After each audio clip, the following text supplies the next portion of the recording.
Assalamualaikum warahmatullahi wabarakatuh. Perkenalkan, nama saya Yesi Puspitasari, calon guru penggerak angkatan 7 Kabupaten Lamongan dengan fasilitator Bapak Agus Salim dan pengajar praktek Bapak Ahmad Sahroni. Pada kesempatan pagi hari ini, saya akan melakukan coaching supervisi akademik kepada rekan sejawat saya yaitu Bu Maya Dwi Wijayanti. Berikut adalah kegiatan coaching yang akan kami lakukan. Selamat pagi Bu Maya. Selamat pagi Bu Yesi. Gimana kabarnya Bu Maya? Alhamdulillah. Baik Bu Maya, di sini saya akan melaksanakan kegiatan pra-observasi. Saya akan melakukan supervisi akademik di kelasnya Bu Maya pada mata pelajaran PJUK di kelas 5 dengan bertujuan agar untuk meningkatkan kompetensi Bu Maya dalam mengajar di kelas. Baiklah Bu Maya, nanti Bu Maya dapat bercerita dengan santai bagaimana keadaan Bu Maya ketika melakukan proses belajar mengajar di kelas ini. Dalam kegiatan pra-observasi ini saya akan lakukan pembelajaran di kelas. Saya akan memantau Bu Maya melakukan observasi untuk kegiatan Bu Maya belajar mengajar di kelas. Pertanyaan yang akan saya ajukan kepada Bu Maya yang pertama, kira-kira Bu Maya dalam kegiatan supervisi akademik besok yang akan Bu Maya laksanakan di kelas 5 dalam mata pelajaran PJUK, apa yang menjadi fokus tujuan Bu Maya di situ?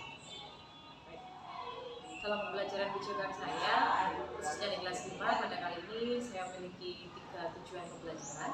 Yang pertama yaitu peserta didik dapat mengetahui bahaya rokok, minuman keras, dan nafsa. Kemudian yang kedua, peserta didik dapat membedakan perokok aktif dan perokok pasif. Yang ketiga, peserta didik dapat melihat bahaya merokok, minuman keras, dan juga nafsa. Ya, baiklah, setelah Bu Maya menceritakan tujuan yang akan Bu Maya lakukan untuk pembelajaran besok, menurut Bu Maya dalam kegiatan yang Bu Maya lakukan besok itu apa bisa Bu Maya ceritakan langkah-langkahnya bagaimana, apa yang perlu Bu Maya siapkan itu mungkin Bu Maya bisa menceritakan ya kepada saya. Yang pertama tentunya sebelum saya mengajar, peserta didik saya menyiapkan perangkat pembelajaran yang diperlukan. Setelah itu media pembelajaran yang akan saya gunakan. Nah, untuk memberikan kemudahan peserta didik dalam memahami materi yang akan saya sampaikan. Pada kali ini saya bahas terkait bahaya merokok, minuman keras, dan juga nafsa. Saya ambil salah satu dulu, bahaya merokok. Kemudian saya menggunakan peralatan yang sederhana, yakni botol, bekas minuman, kemudian ada tisu, ada satu batang rokok, kemudian sama korek api. Oh ya, baiklah Bu Maya. Dan dalam kegiatan besok yang Bu Maya lakukan di dalam kelas 5 dalam pelajaran PJUK, kira-kira siapa saja yang akan membantu Bu Maya di situ? Tentunya rekan sejawat dari saya sendiri dengan kelompok 1 di sini. Kemudian ada juga beberapa dukungan dari Bapak Kepala Sekolah. Yang terakhir saya tanyakan kepada Bu Maya ya, dalam kegiatan ini kira-kira yang menjadi komitmen Bu Maya atau pencapaian Bu Maya dalam melakukan kegiatan belajar mengajar di kelas itu yang harus saya beritahu.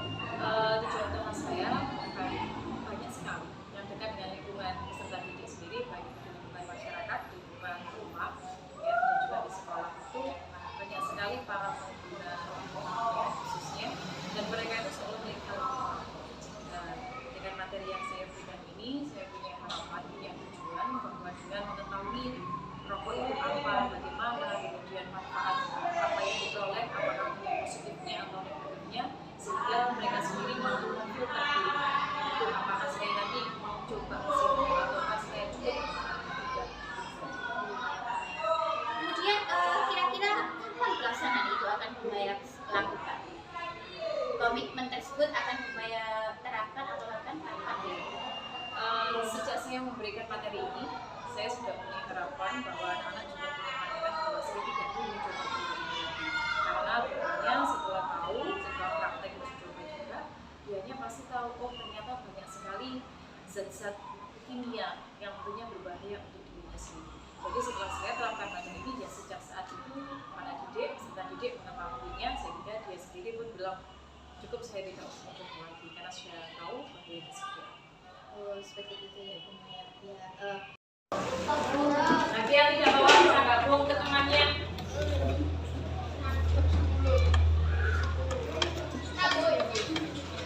Ya. Di halaman 63 ada materi, kemudian juga ada gambar. Maya kasih kalian waktu untuk membaca terlebih dulu halaman 63 sampai 64. Kita ya sendiri adalah rokok. Kalau didefinisikan rokok atau rokok itu apa sih? Seperti apa bentuknya rokok? Ada yang belum tahu rokok bagaimana? Sudah pernah merokok? buatnya. Oh, sudah pernah buatnya. Dari apa rokok? Tembakau. Makan tembakau saja. Kertas, oke, terus daun apa? Oke. Luarnya bisa dari kertas, bisa juga dari daun jagung, kopot itu ya. Ada kertas juga, seperti kertas yang kecil, bentuknya persegi panjang, ya. Biasanya bapak kita dulu itu pakai sendiri, buat sendiri lintingan rokoknya. Yang ditaburkan di atas itu ada apa? Biasanya tembakau, terus ditambah apa? Ada cengkeh juga, ya. Nah, sekarang hari ini kita membahas apakah rokok itu aman untuk kita. Kenapa di sekeliling kita banyak sekali orang-orang merokok bebas? Kenapa? Sudah dewasa. Terus apa lagi? Apa? Karena pengen, karena kecanduan. Kenapa kok bisa kecanduan? Sama sudah membaca. Kenapa orang perokok itu kok bisa kecanduan? Gak bisa berhenti rokoknya? Apa? Kira-kira apa? Ayo sudah dibaca kok tadi.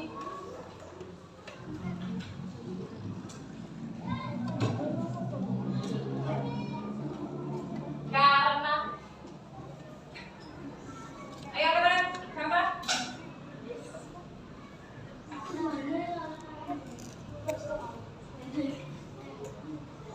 Nanti silakan dijawab. Sekarang perhatikan dulu ke Bu Maya ya. Bu Maya di sini membawa satu batang rokok, ya. Bu Maya tidak akan sendiri kalian untuk sekarang merokok, bukan. Tapi Bu Maya pengen kasih kalian wawasan terlebih dulu rokok itu apa, bagaimana, ya. Apakah punya dampak positif atau negatif, ya. Nah, perhatikan baik-baik. Nanti di akhir ada tugas untuk kalian. Ya. Pertama di sini Bu Maya membawa satu batang rokok, ya. Lintingannya tidak terlalu panjang, mungkin sekitar 8 atau 10 cm, ya. Dan diameternya pun juga masih besar kelingking kita, lumayan, ya. Dalam satu batang rokok ini, sekecil ini, ternyata dia memiliki banyak sekali bahaya. Tidak kelihatan ini bahayanya seperti apa, ya kan? Dia hanya terlihat seperti di sini cuma ada tembakau, kemudian di sini ada kertas, terus ini ada filter, ya. Hanya ini saja yang terlihat oleh mata kita. Namun ternyata jika sebatang rokok ini kemudian kita nyalakan korek api, akhirnya di sini terjadi apa? Pembakaran, ya. Proses untuk para perokok, ya. Proses untuk menghisap. Di sini kita lihat dulu bahwa orang rokok itu dibagi menjadi berapa? Dua, satu pasif. Ya, merokok aktif dan dua merokok pasif. Oke. Orang yang merokok langsung, ya, dihirup langsung dari mulutnya, dihisap kemudian dikeluarkan lagi, itu masuk yang merokok mana? Aktif. Merokok pasif itu orang yang bagaimana? Yang menghirup. Ya? Menghirup apa? Asapnya. Berarti dia nggak hisap langsung. Boleh ya?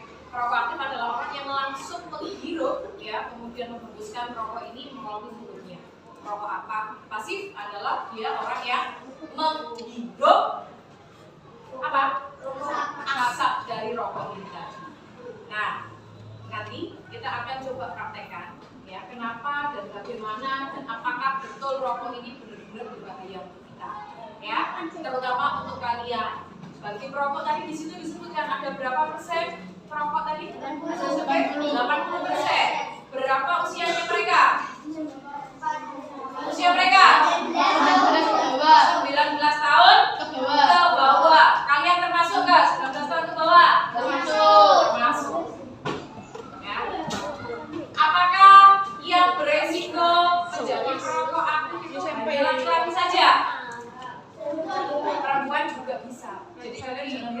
kita memandui semua juga, ya, karena semuanya tergantung lingkungan, ya. Coba kenapa kalau orang jangka panjang mengkonsumsi rokok, ya, bisa mengakibatkan berbagai penyakit. Salah satunya adalah kanker.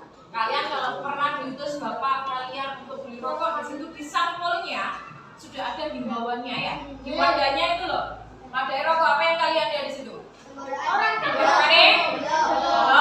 Lagi. Di situ ada paru-parunya. Gimana paru-parunya? Ada paru-paru adalah organ kita yang sangat penting nggak? Buat apa? Ya, buat bernafas. Bayangkan kalau paru-paru kita itu cedera atau sakit, ya, atau karena dampak yang sengaja kita timbulkan sendiri, ya, padahal itu bisa dihindari. Ya, cara apa? Satu, kalian harus tahu bahayanya, kalian harus tahu manfaatnya apa, mana yang lebih banyak positifnya atau banyak negatifnya. Nah, sekarang kalian kalau perhatikan orang yang merokok, perubahan fisik yang terjadi dalam diri mereka seperti apa? Apa? Batuk, oke. Apalagi? Bisa. Apalagi? Dari fisiknya. Fisik itu berarti yang terlihat dari badannya. Apakah kelihatan jantungnya hitam? Kelihatan paru-parunya hitam? Kelihatan nggak? Kalau kelihatan di paru-parunya hitam itu karena apa kira-kira? Berarti ada kandungan bahayanya yang masuk ke dalam tubuhnya, kemudian akhirnya mengendap, ya, atau flek, ya, di dalam paru-parunya. Nah, terus kalau paru-parunya tidak bisa kita lihat, terus apa lagi yang bisa kita lihat langsung ciri fisiknya? Apa?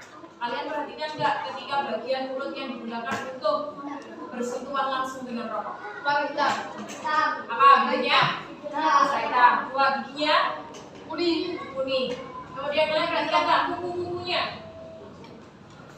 Kukunya juga sama. Kukunya juga kotor, juga sedikit apa ya warnanya? Kalian bisa perhatikan, ya? Bisa sedikit menguning juga, hampir menguning. Ya, jadi nanti kita akan praktekkan apakah benar sih warna coklat yang ngeflek itu apakah benar-benar ngeflek pada paru-paru seorang perokok. Ya, nanti kita praktekkan bersama-sama karena kalau sekarang kita lihat langsung kita nggak mungkin nggak kelihatan paru-parunya. Ya, sekarang angkat tangan. Ngeflek atau warna coklat itu diakibatkan dari kandungan apa dalam rokok ini? Tembakau. Kandungannya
ini adalah beberapa ciri-ciri rokok, ya, perokok yang kita bahas satu persatu tadi.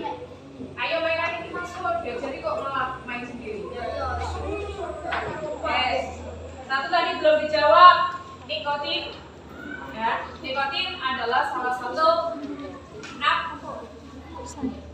Dia termasuk narkotika, ya. Dia memiliki zat adiktif, dan zat adiktif ini yang membuat orang ketagihan. Jadi makanya para perokok tidak bisa meninggalkan rokoknya. Kemudian ada juga tar. Sama pernah lihat langsung daun tembakau? Pernah lihat langsung? Bagi yang pernah lihat langsung, kalian perhatikan di ujung tembakau itu ada bagian yang selalu berwarna hijau. Nah, kalau kita bilangnya lelet, ngerti nggak? Kalau kita sentuh tembakau, lama-lama tangannya menjadi hitam dan dia lengket. Itu namanya tar, ya. Dan itu masuk ke dalam rokok dihirup oleh manusia yang merokok asli. Sekarang perhatikan, lumayan di sini punya percobaan untuk alat sederhana. Kita praktekkan sama-sama. Kita hanya butuh satu botol. Kita pikirkan apakah paru-paru itu benar-benar ada refleks atau tidak ketika seorang itu melakukan rokok langsung. Kita hanya butuh satu botol. Kemudian ada tutupnya yang sudah lumayan baik. Ya. Kemudian di sini ada satu batang rokok, ya. Satu lagi. Ada tisu dan ada pres. Kita prakteknya di luar saja, karena kalau praktek di dalam ruangan, tapi asalnya bisa penuh di sini. Akhirnya nanti semuanya berrokok. Ya, ingat ada tugas untuk kamu. Tugasnya nanti adalah satu membuat kolom, ya. Menyebutkan satu peralatan, satu yang ditulis di situ adalah ciri-ciri perokok aktif. Yang kedua adalah percobaan apakah rokok ini benar-benar bisa menimbulkan flek pada paru-paru dan cara kerjanya seperti apa prakteknya. Saya, Anda tidak boleh contekan, makanya diperhatikan dengan baik. Sekarang kita keluar dari praktek. Silakan bawa buku tulisnya sama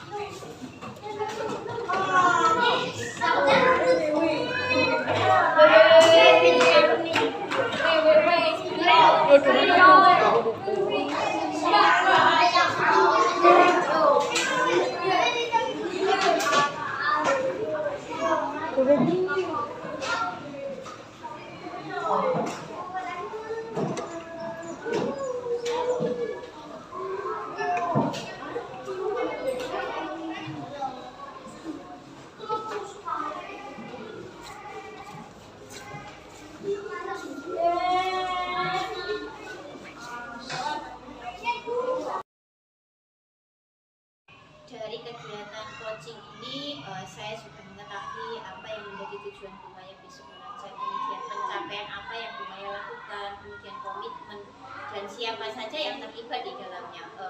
Baiklah Bumaya, terima kasih untuk kegiatan coaching ini, dan yang ingin saya tanyakan terakhir kepada Bumaya, setelah Bumaya melaksanakan coaching dengan saya sebagai observer di sini, kira-kira perasaan Bumaya bagaimana? Kemudian karena ada banyak masukan yang nantinya akan saya terima dan kemudian menambah dampak positif buat saya sendiri dari masa di sini saya sebagai observer tidak bisa membantu banyak Bumaya. Hanya saja saya mengarahkan Bumaya sendiri yang menemukan solusi dari permasalahan yang Bumaya hadapi. Baiklah Bumaya, terima kasih atas kesempatannya pagi hari ini ya. Semoga kegiatan kita dalam belajar mengajar di sekolah ini berjalan dengan lancar tanpa ada kendala. Demikian kegiatan pra-observasi ini kami lakukan dengan rekan sejawat. Saya akhiri. Wassalamualaikum warahmatullahi wabarakatuh. Waalaikumsalam. Mari.